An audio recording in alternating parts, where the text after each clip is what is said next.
On today's Saturday news, Mox's name is dropped on SmackDown. Jon Moxley's next AEW feud might have been revealed. Is The Undertaker set for the Royal Rumble? And Rene Paquette responds to Bully Ray's comments about Jon Moxley. Are you ready? Are you ready for the news time? Yes, my name is Phil Chambers and I'm joined by very licky Salty Sea Dog and Gareth Morgan to talk all things wrestling news. But before we get into it, make sure you like the video, comment down below what you think of all of today's stories, subscribe to the channel, and links are in the description to each story, so click them and go to whichever one you want to hear about. But first up, whatever we got. We've got some Jon Moxley news. It's a very Jon Moxley heavy show today because he came back this week and we love Jon Moxley, so we want to talk about him. We do. But another person who clearly loves Jon Moxley and just couldn't get through his promo on SmackDown last night without talking about him is Seth Rollins. And that's obviously Seth Rollins, Roman Reigns embroiled in a big Universal Championship feud at the Royal Rumble now, coming into the Royal Rumble. And with that feud obviously comes all the Shield history, you want to call it baggage, whatever you want to call it. It's a lot of stuff there, a lot of water under the bridge that you've got to really reference in this kind of feud.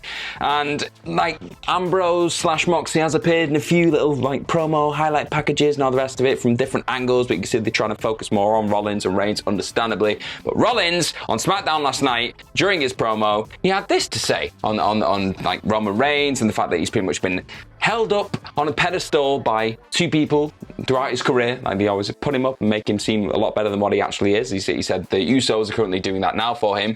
And he said they're the ones who hold you up just like Mox and I held you up during the Shield. But then he quickly moved on. Did not let this breathe at all. Did not let the audience kind of go, oh, Mox, he said Mox is coming back. Is this happening? No, he didn't do any of that. He just skated straight on through. Obviously, you have to think in this kind of situation that he probably did run that by WWE beforehand, because Seth Rollins is the kind of guy who he's a pretty like respectable employee, let's say, under the WWE banner, and I don't think he'd just go out of his way to piss people off. So I think he probably did say, "But there's a little word, it's probably going to make people pop," and all the rest of it. And it did. Yeah. It got us all popping because we're just nerdy little fans on the internet. We loved it. So that was a cool moment, really. And there's nothing really much more to it than that. Obviously, Seth Rollins was involved in a match. He teamed up with Kevin Owens to take on the Usos, and if they won the match, the Usos were then banned from the Royal Rumble match. They were kicked out of it. But then if the Usos won, Seth Rollins lost his match at the Royal Rumble, so high stakes. That's what we like on a SmackDown match. And obviously at the end of it, Seth Rollins did win the match. The Usos are barred from the Royal Rumble, and it was a curious turn of events because Roman Reigns cost the Usos the match by punching Seth Rollins in the face. A bit of a weird one, but that's SmackDown. That's WWE right now. It's all a bit weird. And yeah, Mox on SmackDown, technically in a weird way. Yeah. Yeah, it's interesting, this one, because like when they started doing the video packages for this build, like the first ones that they put out was very heavily edited around Ambrose. Like they cut him out quite a lot, and I think he only made like one appearance in the entire video package or something. And the next video package they did, they were like, screw it, just put him in, it'll be fine. And now they're mentioning Moxley on WWE. Absolutely mad. But they know what they were doing. Seth just wanted to get people talking, and look at us, we're talking. Exactly. I mean, it's shameless advertising at this point, and putting him in those promo packages now, it just has people talking about a certain thing that's coming up on the horizon not too long. So it's wise. The clever souls, aren't they? Yeah, but I like this. Very much looking forward to the Royal Rumble. It's going to be good. I like it. But speaking of Jon Moxley as well, over on AEW, it was Rampage last night, and he had his first match back after he took some time off, and he was going up against Ethan Page. Had a great showing against Ethan Page, beat the crap out of him, and he won, obviously, of course he did. But the interesting point of this is on the way out at the end of the match, he was walking back through the crowd, and then he got to a little moment, and there was Bryan Danielson stood there, and he gave him a little sort of semi-sarcastic round of applause, and Moxley just kind of looked at him a bit annoyed and ended up walking away, leaving Bryan Danielson just kind of smirking there, watching as he walks away. But it looks like AEW could be leading towards Jon Moxley versus Bryan Danielson, which is very, very exciting, I have to say. This was obviously going to happen back at Full Gear before Moxley had to take all his time off, of course, and then Bryan went on to face Miro instead. So there were plans to do this originally, but it looks like they're going back to that, and it's gonna be bloody good. Yeah. It really is. It really is. It'll be hard hitting, that you can draw on maybe like fragments of history from the time in WWE. They've got a really like calculated way of doing that, I believe. Danielson's done it in the past as well, and it captivates you straight away. Just these two looking at each other. You like look at the clash of personalities and all the rest of it. Yeah. And I love the way that Bryan Danielson in this persona as well, and then Moxley in his AEW persona is something that we've never seen before ever in WWE. Exactly. It's just an interesting dichotomy. It really is, and like I love the way that Danielson's approached the entire angle / like the early beginnings of this program right now. The fact that he went on Twitter and he was like, "Oh, this is beautiful. Like, welcome back, welcome Moxley," back. All the rest of it. Like, it's just you can just there's a tinge of just. I don't know, something there. It's like, this isn't super sincere. There's something menacing about this Danielson. That little smirk, that little, "Oh, you're back, are you? Let's see if you're really back." Like, it's just, it's great stuff. And like, I'm giddy already, and it's not even locked up. It's great. I love this stuff. Love this stuff. But speaking of things that I'm not sure if I'm going to love them or not, that's where I'm going to seg into this. It's an interesting one, this, because there's been word via PW Insider Elite that the Undertaker is reportedly going to be in attendance for the Royal Rumble show in St. Louis, and that's obviously next week, next Saturday. I still have to get my head around the fact it's on the Saturday again, but I kind of dig these Saturday. I'm well into Saturday pay-per-views. Yeah. Keep them coming. Exactly, it's all good stuff. Like just going through to a Sunday morning and watching your shows. It's great for us UK fans. We love it. But it's he's not technically advertised at this point to appear in the Royal Rumble. Obviously, he popped up in the WWE 2K22 trailer the other day, so people going, "Oh, you got a bit of Undertaker, bit of promotional stuff there." But anything is possible. So did Lily, and she's supposed to be dead. So. There you go, Lily. Yeah, the high-selling doll of WWE right there. She did pop up as well. So who knows? We don't know what this. WWE 2K is its own little separate universe, maybe. Lily in the Royal Rumble confirmed. Oh my God, there's a thought. Get to win the whole damn thing. Sorry. Face Charlotte Flair. Keep on with your story. I like Lily too. No, well, this source has said that anything is possible. So it's one of those. Like it does feel like maybe he could pop up in the match, do a few choke slams, but then there's the issue of getting the Undertaker out of that kind of match. Like it doesn't sound like he's been training or doing any kind of physical preparation for the match. He could just be doing things under the radar and just keeping himself in shape for a little Rumble pop. But then, obviously, with that kind of thing as well, if he did get eliminated, people will be like, "Oh, the person who's eliminated him, they should have a WrestleMania match now." And it just becomes this thing, doesn't it? Whenever the Undertaker's even like sniffing near this time of year, people just get carried away and excited. It could just be that he's there to support his wife, Michelle McCool, who's going to be in the Royal Rumble match as well. It could be that he's there to promote WWE 2K as well, like I just said, he's in that trailer. So it could be a whole lot of things right now, but we've got this fragment, so we are officially confirmed that the Undertaker will be returning at WrestleMania and having a match. That's what I'm saying. Is that not me? I wouldn't get too carried away, Gareth. Come on now. It is probably Michelle McCool is in the Women's Royal Rumble, and the grand story is woman's husband supports her at Royal Rumble event. I want that headline. That is the headline right there. That's pretty much it. Old WWE guy goes back to see friends while supporting wife. Yeah, click. I'm in. However, WrestleMania is in Texas, so there is also the Hall of Fame link. Maybe they do a Hall of Fame announcement for him because it's surely going in this year. Surely. Gotta be. So there's things there that might happen, but let's not get carried away. He's probably just there because of Michelle McCool. Hey, I've seen Hall of Famers have WrestleMania matches, Phil. That's what I'm saying. I've seen it happen. This is true, and it is wrestling. They always say never say never. Exactly, so it's happening. What? I just said it twice, and I broke the rule. Oh. But moving on, finally, Rene Paquette has come out and spoken about, you may have heard about them, Bully Ray's comments on his Busted Open podcast when he was talking about Moxley taking time off. Very misjudged comments, let's just say that. He was basically talking about how he would have liked to have heard Moxley give an apology to the AEW fans because there would have been a bunch of people that would have paid money to see him, like bought tickets and like tuned into the show specifically to see him, and he would have liked him to have apologized to those fans for having to take time off.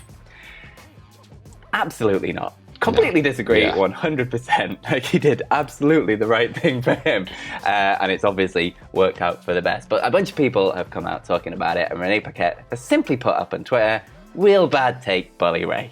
Quite simple. So the page replied to this as well, just saying there's a reason everyone prefers Devon, which I did quite enjoy. And she also put up a tweet just saying, "Hey guys, FYI, if you have to take time off to better yourself for very important health reasons, please make sure you apologize to Bubba for the time off. So she's not impressed with this at all. Mick Foley came up as well, just saying, like, Jon Moxley doesn't need to apologize to anyone. Loads of people come out about this. It was very, very misjudged comments by Bully Ray. He hasn't said anything about them since that I can find out anyway. So I'll have to wait and see what he says about it. But yeah, Bully Ray, stupid thing to say. Yeah, it just, I read the full quotes and everything else, and it just doesn't, you can say what you want about things being taken out of context. Maybe he didn't mean it this way, maybe he didn't mean it that way, but it just seems, just, if you've got a take in this vein, just keep it to yourself. It's just not, it's not what we needed. It's not, it doesn't help anyone. It's in the same vein of the fan who just suddenly blurted out that horrible thing you did in the middle of the show itself, and I'd have the Moxley approach of go F yourself. Like, it's just... I love Moxley's response to that. Just quite simply, F off, get him out. No need for it. No need for it. That's it. No need. He's done a brave thing. He's done a brave thing, and he's just done what was like best for him in that moment. And you can see it was best for him. He's looked awesome since he's come back. Like the promo was amazing. The match last night, he looked awesome again. And it's all that's secondary. Obviously, it's more about him being just in a good state of mind and all the rest of it. And he is happy. He is healthy. That is the important thing. And he's back so we can enjoy him being happy and healthy too. Yeah, it's good. It's all good. Big things on the horizon for Mox. Oh yeah. Indeed. Exciting times. But moving over to your Twitter questions to finish off the video, the first question comes from Squish Topher.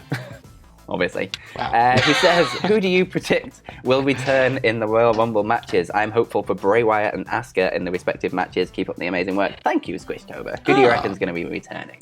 I mean, the Wyatt one's really cool, actually. Like, it's one of those that's just kind of gone on the radar, I guess. He's not popped up in AEW or anywhere else. That could be cool. Maybe he comes back as Old Wyatt or The Fiend. Well, we'll see. I like, as a shock, quote unquote, the Braun Strowman one's there. Like, he's still not technically like officially signed with any major promotions. That could be. You can't see him really. I can't see him in AEW. Maybe Impact, something like that, if they could afford his wages. But there's plenty of rumors of WWE getting rid of him so they can put him on a much lower contract when they resign him.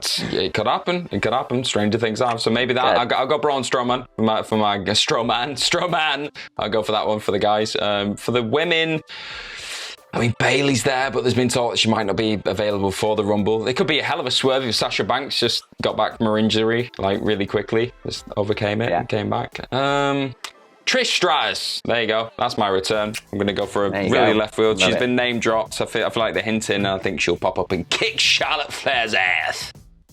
Mine is just Bayley. Just Bayley, because fingers crossed, like, she goddamn deserves it. And, like, after all of her hard work through the, like, COVID era of wrestling and the silent era, and she was one of the absolute pillars of WWE, like, one of the best things on TV every single week. And she was so entertaining, and then the build-up, and then she got that WrestleMania spot where she just kind of got beaten around by the Bellas for a bit, no real match, and it was really, really disappointing. And then she got her injury and everything, so it's just been a run of bad luck, and she absolutely deserves the world. So she deserves to win the Royal Rumble and main event WrestleMania against anyone. Becky would be amazing. Charlotte would be amazing. Any of the above. I just want Bayley. I just want Bayley to have the world. Is that so much to ask? I mean, I love the idea of Bayley getting a revenge on the Bellas in that match. That'd be great. But I cannot believe you just missed the low-hanging fruit of Molly Holly right there. Right there, mate. You just missed it. I mean, always Molly Holly. Every single time I'm hoping for Molly Holly. Okay. Just got to get it in there, Phil. Right? The people want it. We need it there. Okay. So it's on record now. That's we've got it. And I will say, on the men's side, there is only one person that could possibly come back and recreate possibly the greatest Royal Rumble moment of all time. In fact, two people. They're both available at the minute. Rikishi, Scotty 2 Hotty, we do the dance from Royal Rumble 2000. Simple. It's coming. Get Pat McAfee in there, he'd love it. Oh, God, yeah. Oh, maybe Boogs. I don't know. I just want the guitar out now as well. Just get everyone in musical. Funkadactus, Funkadactyls, and Funkasaurus. Just get them all out. All right, let's move on. You've gone mad. Next question comes from Aditya Paul, who says, last time my question was a little painful, so instead of wrestling moves, he is wrestling hobbies. Would you rather go hunting with Brock Lesnar, surfing with Shinsuke Nakamura, or gardening with Bryan Danielson? I love this question. This is a great question. The Brock one scares me just thinking about it. I feel like he might accidentally kill me in a hunting effort, so I don't want that. I've seen what he does to Moose, so I don't want to be near that. So there was gardening with Brian and surfing with Shinsuke.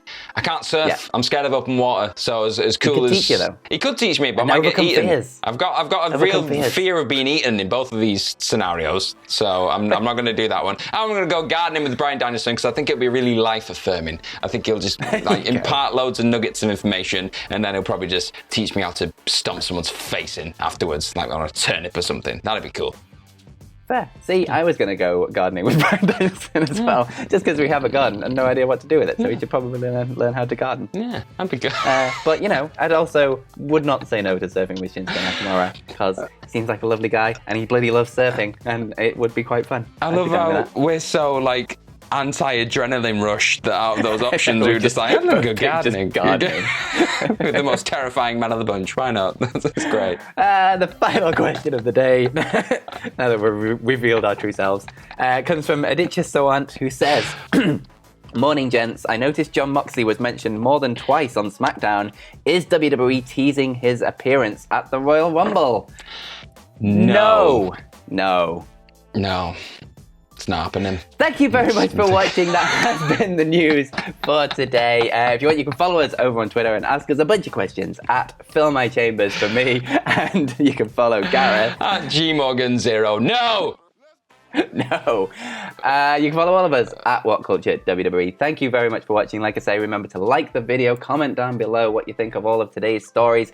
Subscribe to the channel too. It's all good for YouTube. They really, really like it. And watch loads more videos, all of the videos, because we have lots of videos. Ups and downs for Rampage is coming, ups and downs for SmackDown is coming later on today. So make sure you check those out. But most importantly of all, have yourselves a bloody good day. Bye-bye. Goodbye.